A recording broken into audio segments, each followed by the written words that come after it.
The first transmission came from an alien reconnaissance officer whose tone dripped with casual superiority.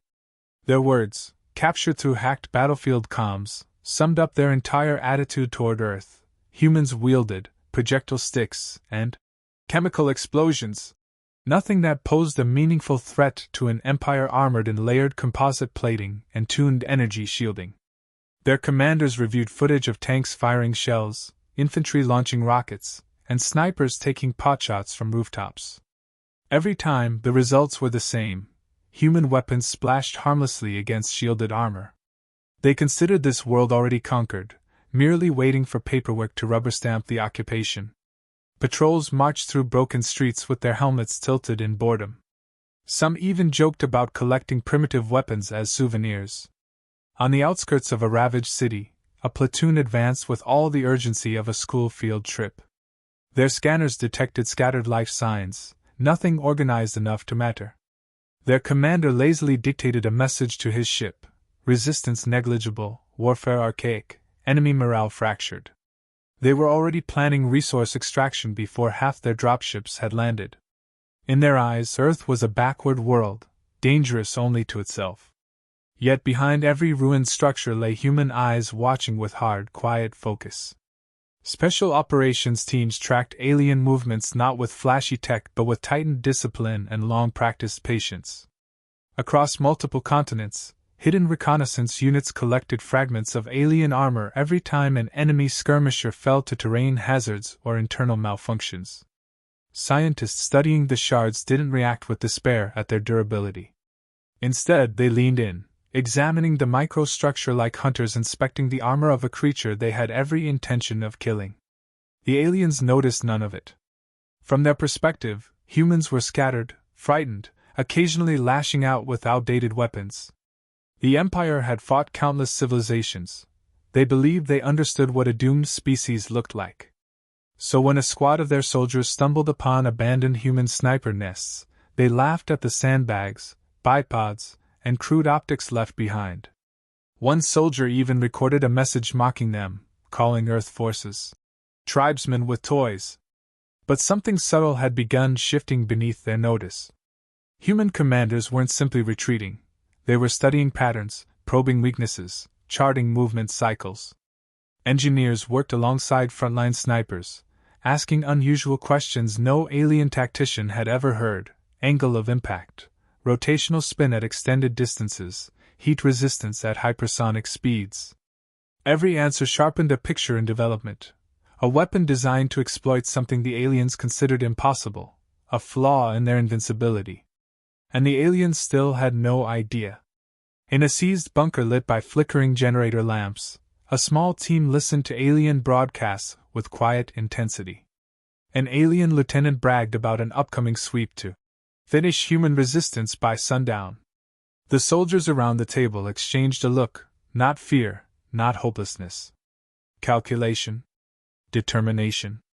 They understood exactly how the enemy viewed them, and instead of resenting the underestimation, they embraced it. Arrogance, after all, made the perfect camouflage. Night after night, humans repositioned with precision born from necessity. No drones circled overhead. No long-range artillery supported them. Everything relied on silent movement, hardened instincts, well-trained hands, and the unspoken certainty that someone among them would eventually find the moment the aliens believed didn't exist, the moment a primitive, human weapon could break something they swore could never be broken. Still, the aliens advanced with confident stride, stepping over rubble like conquerors surveying spoils. Their armor flickered with pale blue shimmer, repelling debris and shrapnel. Their internal logs remained full of dismissive analyses. Resistance irrelevant. Armored superiority assured. Projectile threat 0. They didn't know humans had already dismantled their assumptions, piece by piece. They didn't know that calculations were complete, trajectories modeled, and a new round engineered with patient madness. They didn't know that somewhere in the ruins, a rifleman lay prone with a weapon the aliens never imagined possible, one that didn't rely on energy or plasma, but on human stubbornness, precision, and an understanding of physics so intimate it bordered on artistry. The aliens believed they had already won. Humanity was about to teach them what a fatal mistake that was. Human command bunkers had gone silent, not from fear, but from concentration. Analysts pored over armor samples illuminated under portable microscopes, tracing every layer of alien engineering. Their excitement had nothing to do with admiration. They were hunting. The captured plating displayed a mesh of crystalline composites woven together with energy-conductive filaments, impressive to look at, but not perfect. A faint discontinuity, barely visible, ran along the internal lattice. Engineers circled it on screens with growing certainty. Something about the structure reacted differently to sudden, concentrated directional force. That tiny vulnerability became the center of every conversation. Snipers, engineers, and physicists stood crowded around makeshift whiteboards. The snipers described what they felt through recoil, wind calls, barrel harmonics. The engineers translated those instincts into numbers, velocity curves, material response thresholds, impact behavior at extreme ranges. It was cooperation born out of desperation and sharpened by experience. They weren't building a miracle weapon, they were building a precise answer to an alien blind spot the invaders didn't even realize existed. A weapons specialist rolled a tungsten penetrator core across a table. Its weight made a solid thud, heavy enough to promise violence. Beside it lay experimental sabot casings designed to shed themselves mid-flight, turning a single rifle round into a hypersonic dart. There was no illusion of simplicity. It was a fusion of old principles refined to razor sharpness. Every gram mattered. Every micron of shape was adjusted to ensure maximum stability before impact. Human ingenuity was turning metallurgy and ballistics into a precise language. The sniper team chosen for the operation wasn't selected for rank or fame. They were selected because they understood patience and physics at a level few ever achieved. They knew how to read wine through the movement of dust, how to interpret humidity by scent, how to trust decades of drilled muscle memory more than the world's most advanced computers. They didn't need digital assistance. Their minds were already calibrated instruments. As prototypes formed, testing began quietly. In a sealed valley, shot after shot slammed into plate samples recovered from enemy casualties. Most rounds failed at first, shattering, dispersing energy incorrectly, or punching shallow craters instead of breaches. But each failure produced data, and each data point fed into refinements. The engineers shortened the sabot fins, recalculated the spin rate, altered the ratio of the tungsten core. The snipers recalibrated their scopes, working with minute adjustments. No one accepted, almost, or close. The round had to do the impossible with absolute reliability. When the final iteration emerged from the makeshift machining bay, it looked unremarkable. Just metal. A small, heavy cylinder. But in the hands of experts, it carried the distilled stubbornness of an entire species. The lead ballistics expert held it up to a dim lamp, the tungsten tip catching the faintest glint. He didn't make a speech. He simply placed it in the sniper's palm, and the weights spoke for him. The mission briefing was short. The aliens relied on heavily shielded command walkers that coordinated ground forces across broad territories. If one fell, the resulting disruption would echo throughout the entire alien network.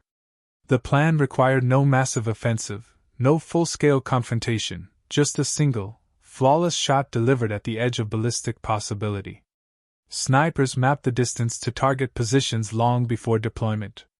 They plotted humidity, ground temperature, air density. They rehearsed breathing patterns until the rhythm became automatic. Every calculation served the same purpose: remove chance. Only inevitability remained. Alien broadcasts still echoed with arrogance. Their officers reported advancing operations with absolute confidence. They knew humans were regrouping, but they misread that regrouping as weakness. They had no concept of what precision work looked like when performed by people who refused to accept defeat. The sniper team prepared in silence. Gear packed cleanly. Optics checked twice. Rounds loaded with careful hands, never rushed. Each motion carried an unspoken message. This was the moment when outdated tools would become something far more dangerous than the aliens imagined, an application of physics and discipline elevated to its most lethal form. Humans didn't need superior technology. They needed a single opportunity and the right weapon to focus their will. And now they had both. You said? The sniper lay still, not because the mission demanded silence, but because stillness allowed the world to shrink into equations he'd solved 1,000 times before. Distance wasn't intimidating, it was measurable. Wind wasn't an obstacle, it was a variable.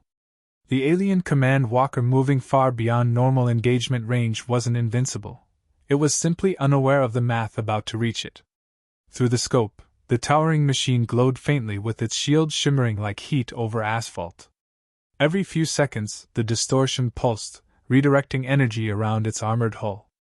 To most people, it looked untouchable. To him, it looked predictable. He studied the walker's movement, steady stride, slight oscillation, shield nodes cycling in a rhythm he had memorized during mission planning. The troop escort surrounding it held positions with rigid precision, unaware their formation meant nothing to a projectile they couldn't see, hear, or intercept. He adjusted elevation 2 clicks, compensating for the planet's rotation as naturally as breathing. He didn't need elaborate sensors. The world itself was the instrument, and he knew how to read it. His spotter whispered the final environmental data: temperature drift, rising microcurrents, a barely noticeable shift in particulate density. It wasn't dramatic, just enough to alter trajectory by a fraction, and fractions decided everything. The sniper processed it instantly, shifting his aim a few millimeters. He knew that at extreme range, a millimeter here meant meters there. The custom round chambered with a heavy, reassuring slide. The tungsten penetrator sat snug in its sabot, perfectly aligned. It didn't represent hope or chance, it represented calculation. He settled his cheek against the stock, breath slowing to a controlled rhythm. His pulse stabilized, syncing with the cadence he trained into himself for years. In this state, nothing twitched, nothing hesitated. His thoughts became linear: identify, quantify, execute. The alien walker halted briefly to relay orders. That pause created a fixed point, a rare luxury. Shields pulsed outward, creating a brief moment of maximum tension across the surface. A normal bullet would flatten uselessly. This one wouldn't. He exhaled halfway and held. Trigger pressure increased steadily, not pulled but pressed with surgical steadiness. The rifle produced a deep, controlled thunder, and the recoil traveled up his shoulder with familiar force.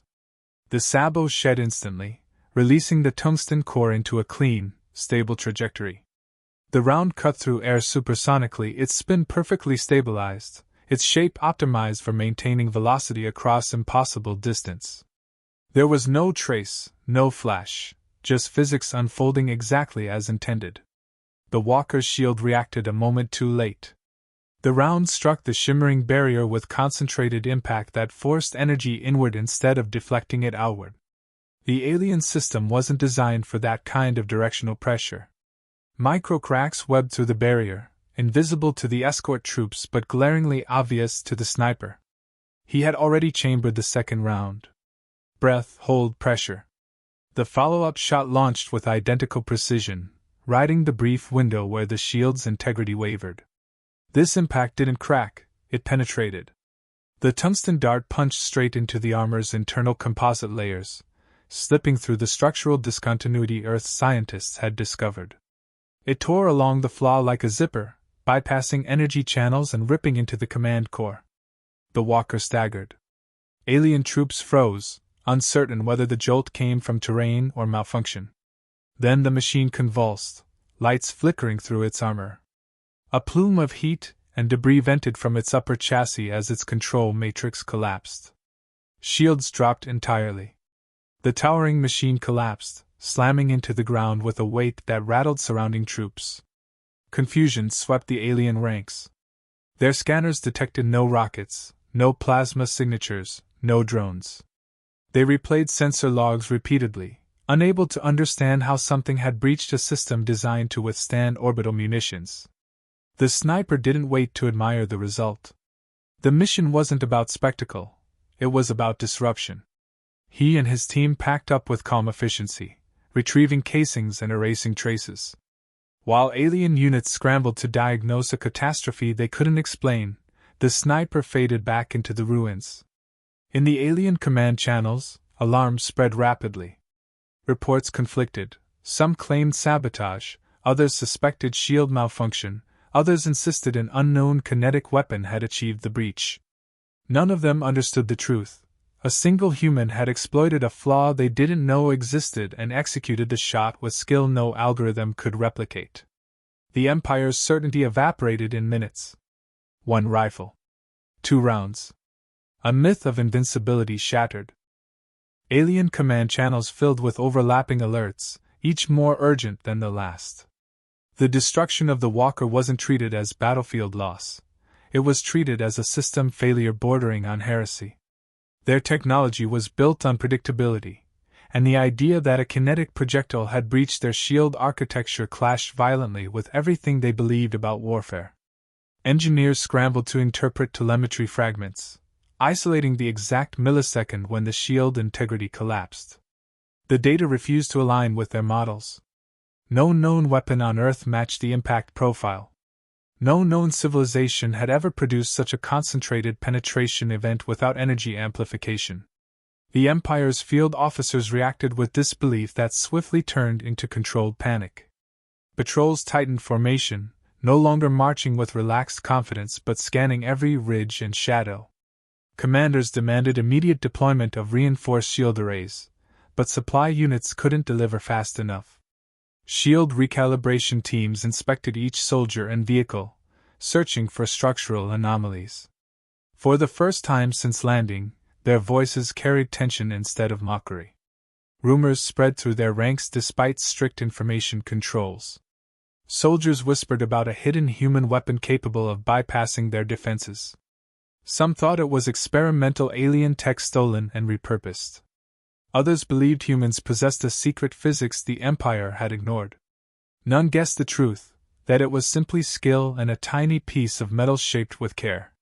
While aliens spiraled into analysis paralysis, humans accelerated. The sniper's success became a blueprint. Ballistics experts increased production of penetrator rounds, machining each piece with meticulous precision. Snipers worldwide received the specifications through secure channels. Every unit adapted their rifles, adjusting gas systems, reinforcing barrels, and recalibrating optics.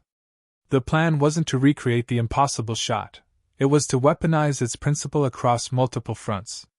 Teams positioned themselves across mountain passes, city ruins, and deserts, selecting vantage points the aliens would never consider threats.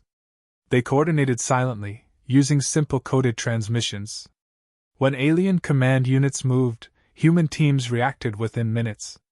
Each strike targeted shield generators, node carriers, relay operators, roles the aliens believed invisible to primitive armies. The humans didn't just attack, they dismantled the backbone of the invasion, node by node. Alien commanders attempted to alter their tactics. Some units deployed layered shields, others traveled underground, and some adopted unpredictable movement patterns. None of it restored control. Shields failed under concentrated directional force again and again. Command walkers faltered. Communication relays collapsed.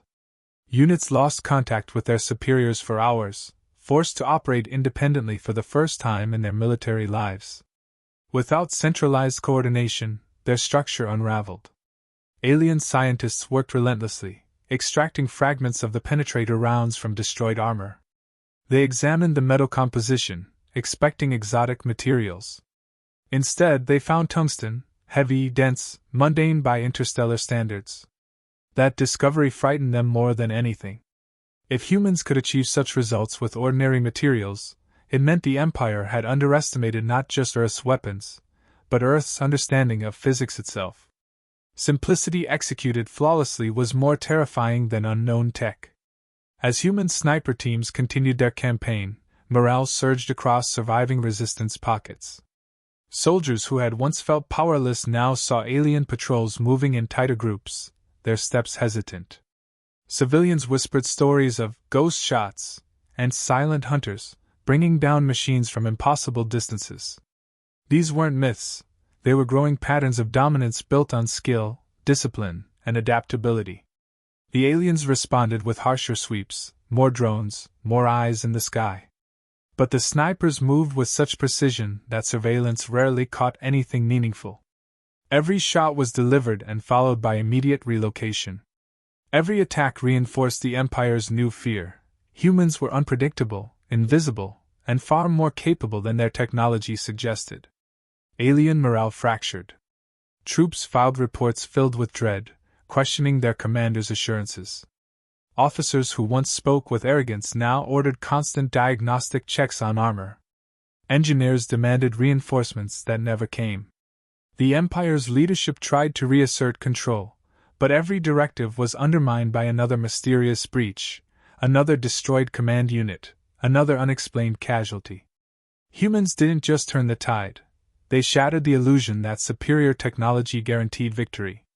Each precise strike carved deeper into the invaders' confidence, revealing a truth they had never considered. They weren't fighting primitives.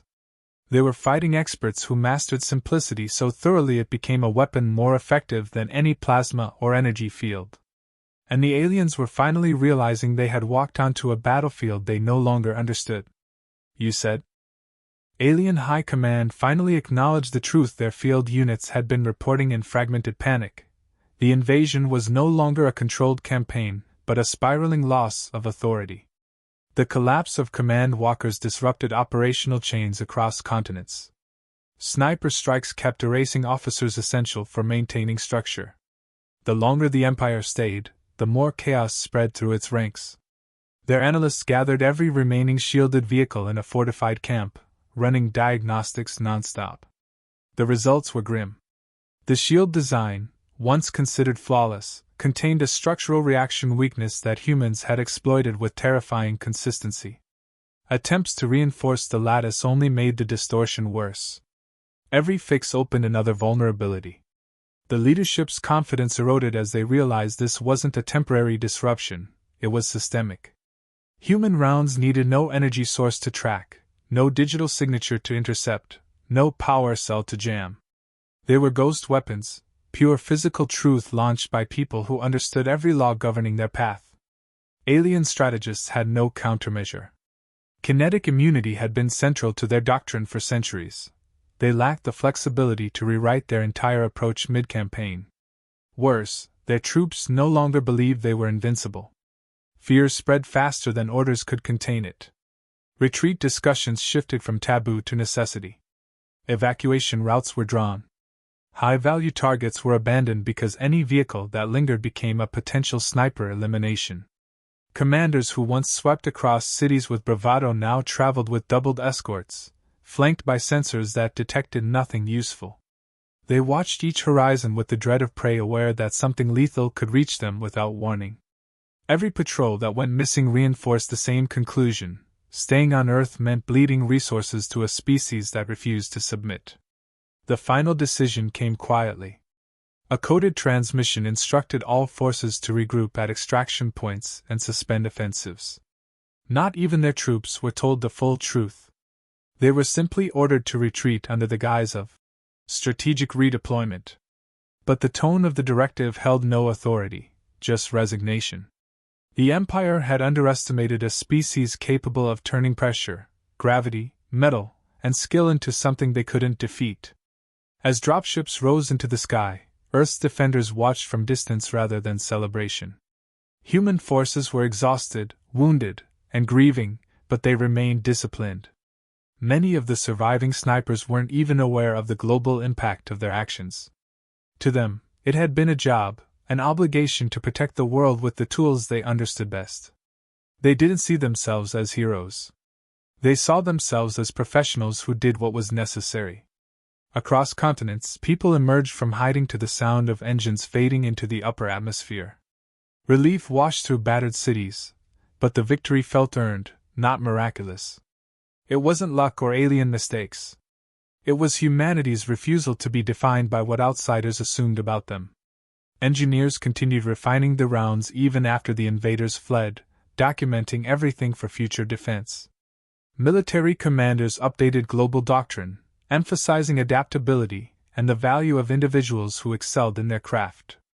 Far above the planet, the alien fleet drifted in silent shame. Officers reviewed the campaign's collapse, unable to agree on a single explanation that fit their worldview. Some blamed faulty shields. Others blamed misinformation. But the highest-ranking official wrote a final classified report that cut through the excuses. It stated that humans displayed an unsettling capacity to innovate under pressure, and possessed a level of precision and intuition that no predictive model accounted for. The conclusion stunned their council. Earth was not to be invaded again. Not because of technology, but because of mentality. Back on the surface, the sniper who made the first decisive shot returned to anonymity. No speeches, no parades. He walked among survivors like any other soldier rebuilding what had been broken. His rifle was cleaned and stored. The custom rounds were catalogued. The moment passed without ceremony, leaving behind a quiet truth etched into history. Humanity didn't win because it was stronger.